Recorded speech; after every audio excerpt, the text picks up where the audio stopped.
आइए इन प्रश्नों को हल करते हैं। पिछले अंक की तरह इस बार भी विज्ञान के 10 प्रश्नों का संग्रह है। सारे प्रश्न बहुत अच्छे हैं और अलग अलग परीक्षाओं में पूछे गए हैं। पहला प्रश्न है कि फूलों का अध्ययन क्या कहलाता है? फ्लोरिकल्चर, विटीकल्चर, एंथोलॉजी या एंटोमोलॉजी? जल्दी करेंगे जी। विकल्प सी सही है, एंथोलॉजी। फूलों का अध्ययन एंथोलॉजी कहलाएगा। एक बात यहाँ पर समझ लेंगे, जिस किसी भी प्रश्न में अगर अध्ययन शब्द जुड़ा है तो इसका मतलब होगा लॉजी। लॉजी ज़रूर आएगा अंत में।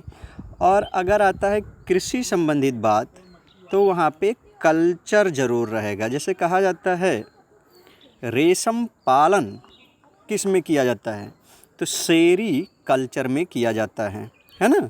तो ये ज़रूर ध्यान रखेंगे, अगर अध्ययन शब्द आता है तो लॉजी लगेगा पीछे, और कृषि संबंधित बात आती है तो कल्चर शब्द जुड़ेगा। तो यहाँ फूलों का अध्ययन किस में किया जाएगा? एंथोलॉजी में किया जाता है।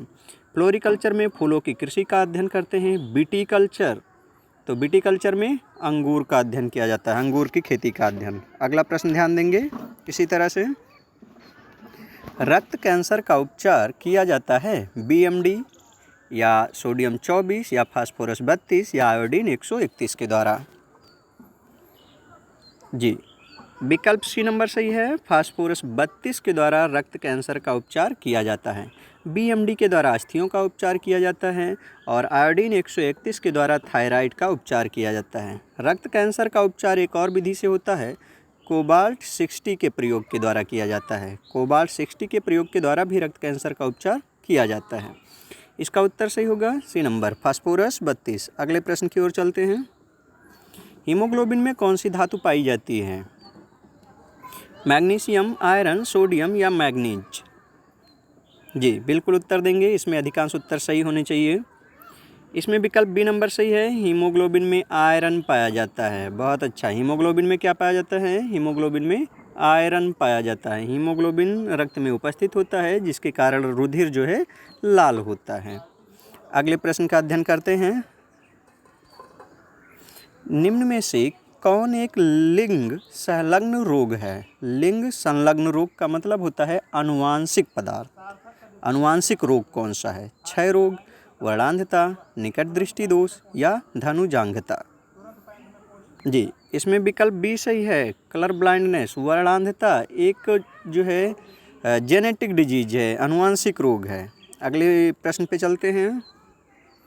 प्रोटीन की इकाई क्या है? ग्लूकोज, पायरुविक अम्ल, न्यूक्लिक अम्ल या कोई नहीं? प्रोटीन की इकाई क्या है? ग्लूकोज, पायरुविक अम्ल, न्यूक्लिक अम्ल या कोई नहीं? जी, इसमें उत्तर सही है सी नंबर, न्यूक्लिक अम्ल। कई न्यूक्लिक अम्लों के संयोग से प्रोटीन बनता है। प्रोटीन के बारे में जानते हैं तो प्रोटीन जो है एक प्रकार का बहुलक होता है जो न्यूक्लिक अम्लों के संयोग से बनता है, पॉलीमराइजेशन के द्वारा बनता है। आगे बढ़ेंगे। शरीर में अधिकतम ऊर्जा किस पदार्थ के रूप में संचित होती है? विटामिन, प्रोटीन, वसा या जल में?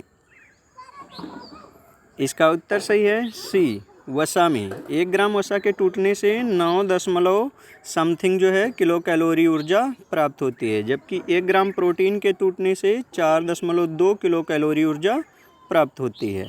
अगले प्रश्न की ओर देखते हैं। जंतु वायरस में अनुवांशिक पदार्थ कौन सा होता है? डीएनए, आरएनए या डीएनए आरएनए दोनों, या वायरस में अनुवांशिक पदार्थ नहीं होते हैं? तो जंतु वायरस की बात की जा रही है। जंतु वायरस में मुख्य रूप से जो अनुवांशिक पदार्थ होता है वो डीएनए होता है, लेकिन कभी कभी आरएनए भी पाया जाता है। तो इस प्रश्न का सही उत्तर होगा सी नंबर। जंतु वायरस में अनुवांशिक पदार्थ जो होता है वो मुख्य रूप से तो डीएनए पाया जाता है, लेकिन कभी कभी आरएनए भी पाया जाता है। जबकि अगर पादप वायरस की बात करेंगे, जंतु की जगह पर प्लांट की बात करेंगे, प्लांट वायरस, पादप वायरस, तो पादप वायरस में केवल आरएनए पाया जाता है। यहाँ से 2 प्रश्न ध्यान रखेंगे। जंतु वायरस में डीएनए और आरएनए दोनों पाया जाता है, लेकिन अगर पूछा जाए प्रमुखतः कौन पाया जाता है तो डीएनए, लेकिन पादप वायरस में क्या? आरएनए। चलिए अगले प्रश्न की ओर देखते हैं। कौन सी ग्रंथि अंतःस्रावी तथा बाह्यस्रावी दोनों हैं? अंतःस्रावी और बाह्यस्रावी दोनों है। यकृत, अग्नाशय, छोटी आंत और थाइमस। अंतःस्रावी ग्रंथि वह होती हैं जिनमें नलिका नहीं पाई जाती। बाह्यस्रावी ग्रंथि वह होती हैं जिनमें नलिकाएं पाई जाती हैं। अब आपको बताना है कौन सी है।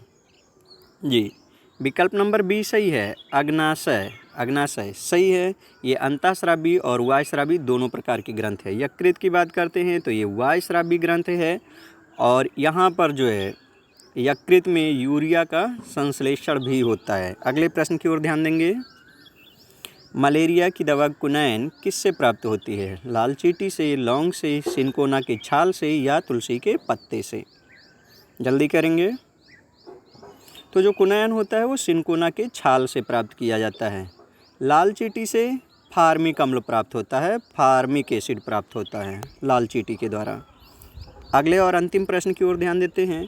कवक से होने वाला रोग कौन सा है? कलरा, तपेदिक, प्लेग या रिंगवर्म? जी, कवक से कौन सा रोग होता है? तो विकल्प डी सही है, रिंगवर्म कवक से होने वाला एक रोग है। ये 10 प्रश्न काफ़ी महत्वपूर्ण हैं जो विभिन्न परीक्षाओं में पूछे गए हैं और पूछे जाने की संभावना है। इसी तरह से अन्य प्रैक्टिस सेट आते रहेंगे, आप लोग इनका अभ्यास करेंगे। इसमें से जिनके 7 प्रश्न सही हैं उनकी तैयारी अच्छी है, जिनके 6 सही हैं उनकी संतोषजनक है, और जिनके 5 हैं उन्हें मेहनत की ज़रूरत है। जय हिंद।